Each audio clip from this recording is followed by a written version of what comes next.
भाई खैरू तो असीं ना इकट्ठी काम करते हैं। भाई खैरू हुणी मिस्त्रियों के नाल लगे होंगे, मजदूरी करते हैं। जिद्दां इंसानों नूं ठंड लगती है ना, इदां डंगरां नूं ठंड लगती है। इन्हां दा भी नाल ना ख्याल रखना पैंदा। जदों ठंड लगी हुंदी ना डंगरां नूं, इन्हां दे वाल खड़े हुंदे आ, जिद्दां खड़े नहीं होणे इहदे।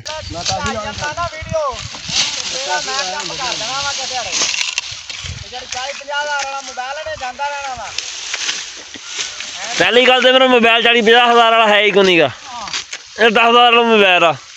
बाहर में निकल के मैं देखा, मैं बाहर है कोई जड़ा इनू ना कहता पिया भी घर रहे ना, तो बाहर बाकी मुंडे खड़े थे। सर्दियां वा ना, सर्दियों मेहमान सामने थोड़े औखे होंगे, क्योंकि उन्होंने सर्दी तो भी बचाना होंदा ते रखना भी होंदा। अस्सलाम वालेकुम, की हाल चाल है जी तुहाडा? उम्मीद करदा सारे वधिया होगे। साडे कोल ना अज पहले दिन धुंध पई है, पहलों दूजी समोग पैंदी रही है, उहदे नाल इन्ना ठंड कोई नहीं सीगी, पर इहदे नाल ठंड बहुत आ। थोड़ी जी रनिंग करके आया मैं, साडियां ना नासां चों तक्खां चों पानी कढदा इन्हें, इन्नी ज़्यादा ना ठंड पैन डई है अज। वो भी साडे अल अचानक ही आई है धुंध अज, नहीं तो अगे ना तो इधर लाहौर वाली साइड ते सारे हुंदी धुंध, पर साडे कोल फिलहाल है नहीं सीगी। साडे कोल ना लेट आंदी है। साडे कोल सर्दियों में ज़्यादा पैंदा कोहरा, धुंध जिहड़ी ने घट वध हुंदी है। चलते हैं घर नाल, देखते हैं, लगता कोई भी सूरज निकलेगा। सुबह जिस टाइम असीं नमाज वास्ते उठे ना, उस टाइम तो थोड़ा नज़र आता सी आसमान, पर इस टाइम तो बिल्कुल ना धुंध जिहड़ी ना जुड़ गई हर जगह ते। थोड़ी जी विच तो ना कोई चीज़ नज़र नहीं आती हैगी, आसमान जिहड़ा ना बिल्कुल ढकिया खड़ा इस टाइम धुंध नाल। हैगा खग्गल दा दरख्त ते कतरे देखो जमे हुए, हालांकि कितने बरीक पत्ते है इहदे, ते धुंध दी वजह तो ना इहदे उत्ते भी अज पानी खड़ा। उदा साढ़े हिसाब नाल ना तकरीबन सर्दियां ना 1 महीना लेट आ, नहीं तो ये जी ना धुंध आ ना ये नवंबर के पैना शुरू हो जाती है, पर बहुत ज़्यादा लेट आई है। हुण तद दिसंबर आ गया वा। इन्नी सर्दी इन्नी सर्दी दे दूजा जिस टाइम बारिश वगैरह होंदी पई होवे ना, उदों जिहड़ा ना खास कर खेतों का काम जिहड़ा ना करना बहुत औखा हो जाता। साढ़े नाल तुसीं जुड़े रहो, तुहानूं दिखावांगे, असीं जावांगे खेत, अपना जिहड़ा काम शाम हैगा वो करके आवांगे सारा। आ जिहड़ी सड़क है ना सारी खराब हुई पई है। अगे जाते हुए मैं इत्थों तिलक के डिगण लगा सीगा,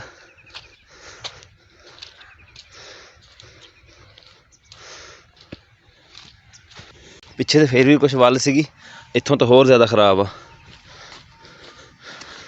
खाड़े दूजी साइड हो के लंघ जाइए, ना होवे पानी दे विच पै होई असीं।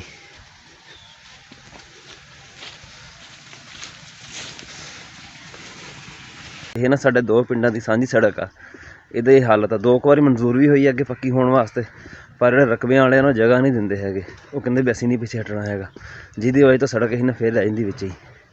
जे ये सड़क पक्की हो जाए ना तो साडा राह जिहड़ा ना थोड़ा शार्टकट हो जाएगा। वैसे मोटरसाइकिल तो औखा सौखा लंघ ही जाता वा, बाकी रेहड़ियां जां गड्डियां वगैरह जिहड़े ना वो वाला काम तो होया पिया औखा बंद। अस्सलाम वालेकुम, की हाल?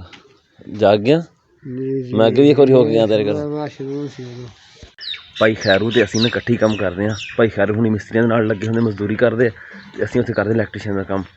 ये कहते सी भी ना साडा कमरा वा, एक तो यार उसकी वायरिंग करनी है, तो कुछ हिसाब किताब लग दसी। उस हिसाब किताब लाने वास्ते ना मैं सवेरे गया सीगा। पहलों मैं वाक ते जांदे होए उन्हां दे घर गया, पर वो हजे उठी कोई नहीं सी, वापसी तो होके फिर आया हूँ।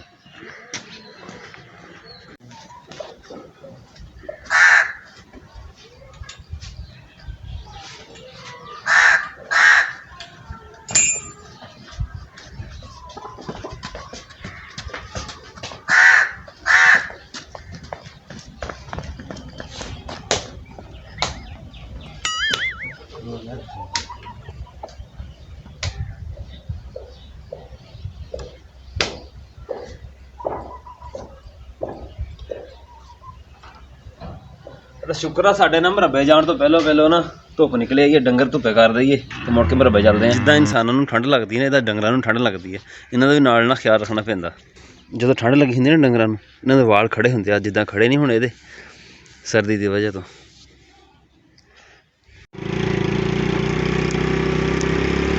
ठंड लेट फिरदा अज। वालेकुम ज़र भाई, की हाल?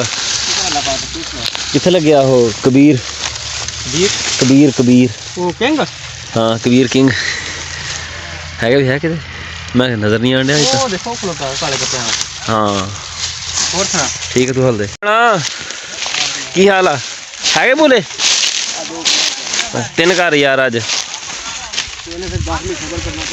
चल 10 मिनट खलोए ने, कोई नहीं मसला। तू गन्ना काट, गन्ना चूबदे हैं। 10 मिनट खलोए ने, गन्ना काट के दे चंगा जा कोई। गन्ने कहते हैगी फोके भी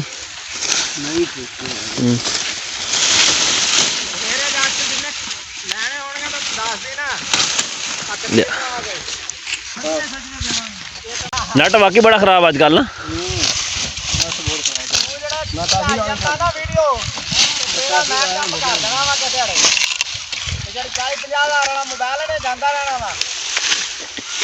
पहली गल तो मेरा मोबाइल 40-50 हज़ार वाला है ही को नहीं गा, 10 हज़ार वाला मोबाइल आ।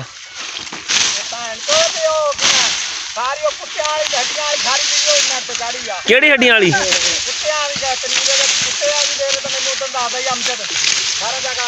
तू आप देख लेनी सी, मैं आके तेन आवाज मारे कुत्ते पै गए मैनू। अस्सलाम वालेकुम, कैसे हो? ठीक। ये भाई एजाज हैं हमारे क्लास फेलो और ये इनका बेटा। मैं तो कैमरे च नज़र ही नहीं आन दिया इतने। असल जो सूरज पिछों पैंदा ना तां करके। लेबर को असीं आग लैन आए थे तूड़ी की जगह तो पाने वास्ते। तो तूड़ी की खपत है इदां बहुत ज़्यादा अजकल। बरसीन हुंदा थोड़ा घट, हरा थोड़ा घट है ना, तो फिर आग जड़े ना ये हरे की कमी भी पूरी कर देंगे तो तूड़ी की भी। हो जा स्टार्ट हो गई। आ पई है साडी गंदम ते सरसों, इसे चुकनी हुण ये।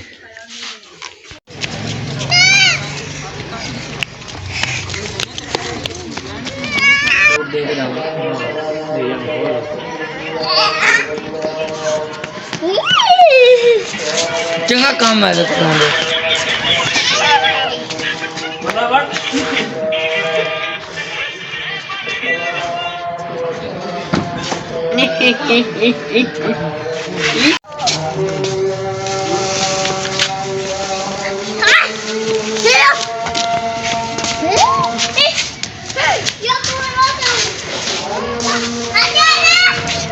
दे लाइटे भैड़े हालात तेरे। तेरे नाल बन्ना बंदा चंगा 20 वार तो बोटियां चढ़दा, बल्कि 100 वारी दिहाड़ी च।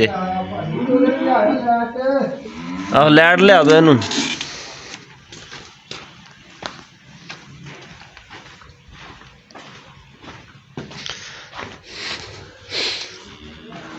की करन लगा हैं? पैपां ते पानी ला देंदे पहलो। ये पानी बस पानी नरम करना। असी अद्धी पानी ला के लाया भाई जान, अद्धी पानी लाया। आ देख ला कंध हजे भी गिल्ली है। अदरीस होना दी हवेली च आए असीं। इत्थे जेह्ड़ा बिजली दा काम होया ना, झरियां शरियां लगे पिछे पैप पए सारे असीं पाए आ। एक खैरू भाई होनी सुबह तुहानूं दिखाया सी व्लॉग दे च, असीं घर गए सी। नाल है गुआंढी ये बलाल मिस्त्री, ਜਿਹੜਾ ਇਹ ਰਾਤ ਸ਼ਾਦ ਖੋਲਦਾ ਰਹਿੰਦਾ ਹੈ।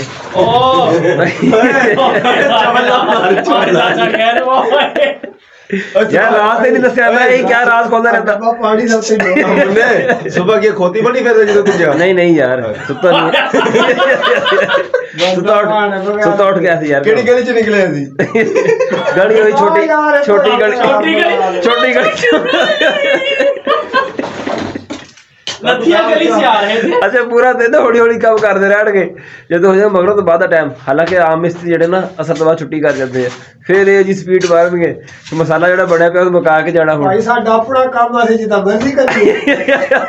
दिने भी तुहाडा अपना ही हुंदा। साडा जेड़ा मजदूर है ना काठू, वो जेड़ा ना वक्त की बहुत पाबंदी करदा। 2 बजे का टाइम दो तो आंदा 3:45 बजे। किथे गया हो? चला गया पीछे फिरदा छिलड़ दे मुंह वाला। है बिलाल दो दे बाकी समान सारी कंध इदां वा ਇਹਦਾ ਕੀ ਬਣੇ? ਸਾਰੀ ਵਿੰਗੀ ਆ ਉਤੋਂ ਬਾਹਰ ਸਾਰੀ। ਇੱਥੇ ਭਾਈ ਪਲਸਤਰ ਚੜਨਾ ਸਾਰਾ ਇੰਨਾ ਨਾ ਪਲਸਤਰ। ਹਾਂਜੀ ਮੇਰੇ ਦੇ ਮੁਤਾਬਕ ਭਲਾ ਕੀ ਹੋਇਆ?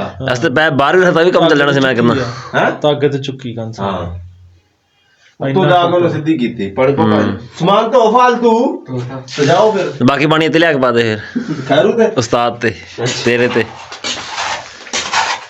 ਹੈ ਬਿਲਾਲ मेरे साथ फिल्म शना वो बेचारी मंगण वाली नूं भेजता इधर है काम तुहाडे। अदरीस की हवेली च असीं खड़े सी ना, बाहर एक मंगण वाली आई। वो साडे पिंड दे नाल आ के ना डेरे लाए हुए उन्होंने। ਉਹਨੂੰ ਬਾਹਰ ਮੁੰਡੇ ਖੜੇ ਸੀ, ਉਹਨੂੰ ਕਹਿੰਦੇ ਵੀ ਚੱਲ ਜਾ ਘਰ ਹੀ ਆ। ਮੈਂ ਉੱਥੇ ਅਸੀਂ ਇਕੱਲੇ ਸੀਗੇ, ਉਹ ਅੰਦਰ ਆਈ। ਮੈਂ ਕਿਹਾ ਵੀ ਘਰ ਨਹੀਂ ਹੈਗਾ, ਹਵੇਲੀ ਹੈ, ਤੂੰ ਜਾ ਨਾ। ਉਹ ਕਵੇ ਪਿੱਛੋਂ ਉਹਨੂੰ ਕਹੀ ਜਾਣ ਵੀ ਘਰ ਆ। ਜੋ ਬਾਹਰ ਮੈਂ ਨਿਕਲ ਕੇ ਮੈਂ ਦੇਖਿਆ, ਮੈਂ ਕਿਹਾ ਬਾਹਰ ਹੈ ਕੋਈ ਜਿਹੜਾ ਇਹਨੂੰ ਨਾ ਕਹਿੰਦਾ ਪਿਆ ਵੀ ਘਰ ਆ ਇਹ ਨਾ। ਤੇ ਬਾਹਰ ਬਾਕੀ ਮੁੰਡੇ ਖੜੇ ਸੀਗੇ। ਸ਼ਾਮੀ ਨਾ ਅਸੀਂ ਘਰੋਂ ਆਪਣੇ ਸਰੋਂ ਅਤੇ ਕਣਕ ਚੁੱਕੀ ਆ। ਕਜ਼ਨ ਮੇਰੇ ਜਾਂਦੀ ਪਈ ਸ਼ਾਦੀ 8-10 ਦਿਨਾਂ ਨੂੰ, ਅਤੇ ਉਹਦੇ ਵਾਸਤੇ ਨਾ ਮਹਿਮਾਨ ਵਗੈਰਾ ਆਉਣੇ, ਅਤੇ ਫਿਰ ਨਾ ਕੋਈ ਜਗ੍ਹਾ ਥੋੜ੍ਹੀ ਖੁੱਲ੍ਹੀ ਕਰਨੀ ਪੈਣੀ। ਸਾਡੇ ਹੈਗੇ ਸਿਰਫ 2 ਕਮਰੇ, ਅਤੇ ਮਹਿਮਾਨ ਜਿਹੜੇ ਨਾ ਫਿਰ ਉਹ ਜਗ੍ਹਾ ਥੋੜ੍ਹੀ ਹੋਏਗੀ ਮੰਜੇ ਸ਼ੰਜੇ ਡਾਹਣ ਦੀ। ਸਰਦੀਆਂ ਵਾ ਨਾ, ਸਰਦੀਆਂ 'ਚ ਮਹਿਮਾਨ ਸਾਹਮਣੇ ਥੋੜ੍ਹੇ ਔਖੇ ਹੁੰਦੇ ਆ, ਕਿਉਂਕਿ ਉਹਨਾਂ ਨੂੰ ਸਰਦੀ ਤੋਂ ਵੀ ਬਚਾਉਣਾ ਹੁੰਦਾ ਅਤੇ ਰੱਖਣਾ ਵੀ ਹੁੰਦਾ। ਸਾਡਾ ਅੱਜ ਦਾ ਵਲੋਗ ਇੰਨਾ ਹੀ ਸੀਗਾ। ਉਮੀਦ ਹੈ ਤੁਹਾਨੂੰ ਪਸੰਦ ਆਇਆ ਹੋਵੇਗਾ। ਕਮੈਂਟ ਕਰਕੇ ਜ਼ਰੂਰ ਦੱਸਿਓ। ਦੁਆਵਾਂ 'ਚ ਯਾਦ ਰੱਖਿਓ। ਅੱਲਾ ਹਾਫਿਜ਼।